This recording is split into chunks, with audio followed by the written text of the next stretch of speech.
the studio itself is a magical dream world that looks like an old-timey detective's office from somewhere between the 1930s and the 1950s. That was Amanda Guest, the founder of BFF-FM. I'm Jeff, and this is Storied San Francisco. Welcome to episode 17, part 1. In this podcast, as a lead up to part 2, Amanda will talk about several trips she took to San Francisco from her home state of Massachusetts. Here's Amanda. But yeah, and then when I moved to San Francisco in 2012, like the first thing on my mind was like, how am I going to do radio? Which is a nice segue. Yeah. Into your story. Yeah, my story. Not that there's any rush if you would have. So no, it's a perfect segue. I always kind of joke with people that San Francisco is kind of like the second love of my life, because I feel like I had this like whirlwind romance with San Francisco, and San Francisco was a place where even when I was a kid, when I thought about like places that really cool people live and like adults do really cool stuff, it was either New York City or San Francisco. And I came to San Francisco when I was 12 for the first time on a family trip. It was like this, my family doesn't usually travel too far, so this was like a big deal. Where are you from originally? I'm from Salem, Massachusetts. Okay. But we did this 3-week trip. We started in San Francisco, we ended in Disneyland, and we just saw the whole state. Awesome. And it's kind of funny because, San Francisco wasn't the most kid-friendly thing we did on that trip, you know? You were 12? 12. But my dad was in the National Guard when he was younger, and he had an Army buddy that he had met at basic training in Oklahoma. And he was this Japanese guy named George Sakamoto, and he lived in San Francisco. Well, actually, specifically, he lived in Oakland. But he was like, if you ever come to San Francisco, like, I want to show you around. So yeah, my parents planned this 3-week trip. We come out. And George takes us to a super authentic Chinese restaurant in Chinatown. We have, it's like I'm seeing types of food that I've never seen in my little life. We walk around Chinatown at night, and at the time to me, it felt like we were, probably because of the time difference, it felt like we were like out at like 3 a.m, but it was probably only like 7. Yeah, bustling. I mean, to this day, that's one of the more bustling neighborhoods. Yeah, if not the most. And it was just, so exciting. Just seeing, all these sights and smells and things I'd never seen before. And then he took us for a drive around the city, and he specifically wanted to take us down Lombard Street because, tourists, that's what you have to do. Yeah. But he had this giant 1970s gold Cadillac. Oh my God. And I just remember he did not take it slowly down Lombard. Like he was like the tires were screaming. And screaming. Yeah, we were like just flying down this hill, and it was like being on a roller coaster, except it was a street. And, and it was just this one night that we had with this like old friend of my dad's that just showed this like how magical this city could be. And then, I think, like I said, throughout my life, I kind of always held San Francisco in this regard where, this was like a really magical city where, cool stuff happens and where cool people are. And then fast forward to the second time I came to San Francisco was in 2007. I started working for a media technology publisher, and I had to start flying out to San Francisco once a year for the Game Developers Conference. And so, it was kind of interesting going back as an adult and, kind of getting to relive some of those experiences. Trying to see if the images match up, right? Yeah, exactly. Because you idolize or you kind of idealize those memories. Exactly, yeah. And did it? Or did they mesh at all? I mean, the first time was a little, it wasn't quite the same because I, was like just staying at like the Marriott downtown and like was kind of like there for work. It wasn't painted to look like a Victorian. No. But I still like just felt this like great energy in the city, and just in general, I always loved working the Game Developers Conference because I love video games, and that's talking about how there's so many different ways to tell a story. People are telling some incredible stories through game design. Yes, they are. And so that was something that, I was really pumped for that, at least. But then, so what ended up happening is the next year when I went to GDC, this friend of mine from Colorado told me about a website called Twitter. And this is 2008. 2008. Now. Okay. And he was like, there's this website called Twitter. It's like a social media thing. I don't know. I think you'd really like it. Because I did blogging for years. I had a personal blog, and then I had a blog about the city that I lived in. And so he was like, yeah, it's like blogging, but it's just like little. Like and they used to call it microblogging. Yeah, exactly. Barf. Anyway. But yeah, no, that was like same thing for me. The people who sold it to me in 2008 said the same thing. Yeah, they're like, yeah, just you can say whatever you want, but just a little bit at a time. And so he convinced me to join the site.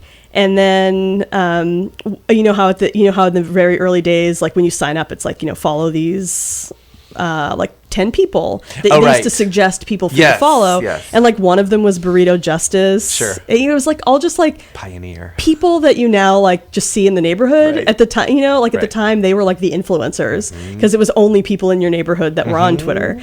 And because Twitter was in San Francisco, it was all these like cool San Francisco people. So I followed like Burrito Justice, and I followed Mike Montero from Mule Design, and who's still off. By the way. He's still blacked out. He took himself off. He took himself off Twitter recently, which my friend that I met through Mike Montero on Twitter was like, I don't know, like, what do you think? Should we do it too? And I'm like, at this point, of course we should, but can we? Yeah, really? No, I can't. No.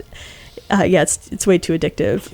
But anyway, so my friend Brian that told me to join Twitter, like, loved Mike Montero, and he was just like, you got to follow this guy. He's the best, and he has so many fascinating things to say. So I start following him, and then like a week later, he like made some joke. I don't even remember. It was like something about getting lunch, and then I made a joke. Like I just joked back at him, like, hey, I'll see you on the corner in 15 minutes. And then he retweeted it, and it was back when you had to like manually retweet. Oh yeah. So it was like, it wasn't just a click. It was like you had to write the letters RT. Yeah, it was effort, you guys.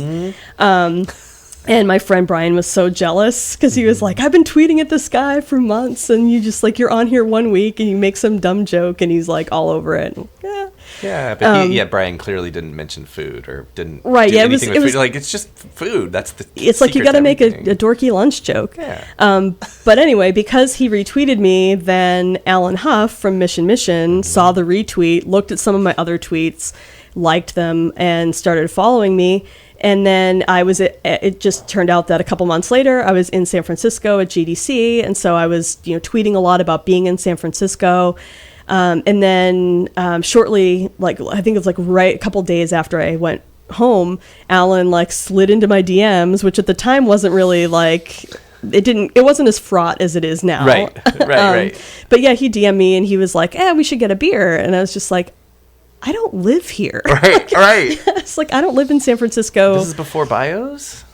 Yeah, I think I just like, I put like where I was from, but like it didn't say like Massachusetts. It was just like I feel like now, does it geolocate you or something? It does. Crap, like it spies on, uses the NSA. Anyway, yeah, but that didn't used to be a thing. You had to say it. Yeah, and I had where I was, but it didn't say Massachusetts. It was just like the town I lived in, which sounds pretty generic. So I don't know where he thought I was, but he thought I was in San Francisco, and I had to be like, no. And it's funny because I was always complaining about the crappy Walgreens I went to, and everyone was always assuming it was 16th and Mission Walgreens. But I was like, no, we have crappy Walgreens in other parts of the country too. Yeah. That's awesome. But yeah, so then we started like talking on Twitter, and then I actually started reading Mission all the time, even though I didn't live here. And had you been to the Mission on any of these hadn't trips? Been to the Mission. Okay. Had only really been like in the downtown area. So then I told Alan, next time I come out on a trip, I want you to show me the Mission. Like at this point, it had been almost a year. And, I had been reading the blog and thought, the Mission just sounds like such a cool neighborhood, like so cool this guy's blogging about it. And, I was just like, I want you to show me the Mission, show me what it's all about. And so I flew in for the next GDC. And so now this is 2009. 2009. Okay. I think, yeah, I think it's 2009. And then... so we met up, and it was kind of funny because it was like, first we get on Muni. we get on Muni. Right. So I got on the J and went up to Dolores Park. Was that your first Muni ride? That was my first Muni ride. Yeah. J Church, not a bad one. Yeah. And that's like, it's actually funny. I take the J a lot now because I live in the Castro and I have friends in Noe Valley. So it's a good one to kind of just get yourself over the hill. And I just love coming home that way because there's that moment where you come out of that kind of tunnely zone and you see the beautiful, panorama of downtown. Yeah. It's just like, this is public transportation. Yep. This cost me $2.50. Yeah. I thought you were going to say the part where you come out of the tunnel behind Safeway and there's like all those beautiful murals. Oh, yeah. And at least there used to be like all the heroin addicts. Yeah. This is where home. Yeah. I mean, that's kind of part of the joy of living in San Francisco. It's significant. Yeah. And a meaningful part of it. Yeah. For every time you like have your breath taken away by the fog spilling over the base of Sutro Tower, you get your breath taken away by a literal pile of human feces. Literally breath taken away. Yes. Like, don't breathe. Right. Just keep walking. But yeah, so he showed me the Mission and we walked around and then, I had to like start actually doing work. Right. And, the other funny thing was about the first time I met Alan was I had been working a lot of overtime at my job to kind of gear up for this trip. And so my boss was like, you know what? Take yourself out to a really fancy dinner, expense it, bring a friend, say they're an author, and I'll write it off for you. This was for when you're going to be here. Yeah. In San Francisco. Okay. Right. So anyway, do you know how actually expensive is in San Francisco? Well, and my boss was like, go to a really nice sushi restaurant. So I told Alan, I was like, yeah, my boss says I have to go out to this, I really need to treat myself. And he took me to Beretta. Okay. So that was like my first meal in the Mission was Beretta, which is pretty good. Yeah. And I mean, and like fun. It's casual. Drinks are cool and yeah. Yeah. And we didn't. The town that I lived in, we didn't quite have the same foodie scene, so It was pretty great. But yeah, and then so then I the next day I like went back to working and in the booth at the Game Developers Conference, and I'd have to wine and dine authors and do meetings and talk about book pitches and all this sort of stuff. And then the second to last night that I was in San Francisco, I was gonna just go to bed, and then Alan messaged me on Twitter and was like, hey, I'm going to a friend's birthday party. Do you want to go to my friend's birthday party? And I was just like, I guess, sure. Yeah, we'll hang out. BFF-FM is presenting a show at Great American Music Hall on February 24th, featuring Girlpool, Field Medic, Rose Droll, and Special Explosion as part of Noise Pop Fest 2018. For more information, go to BFF's Facebook page and click on events.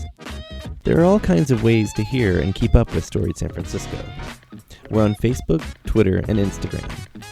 You can find all the episodes on our website, which is storiedsf.com, and also Google Play, Stitcher, SoundCloud, and iTunes. Over on iTunes, you can rate and review podcasts, so if you do that for us, we'd really appreciate it. Our email is storiedsf@gmail.com. Music for the podcast is by Otis McDonald, a.k.a. Joe Begale. Photos of Amanda are by Michelle Kilfeather.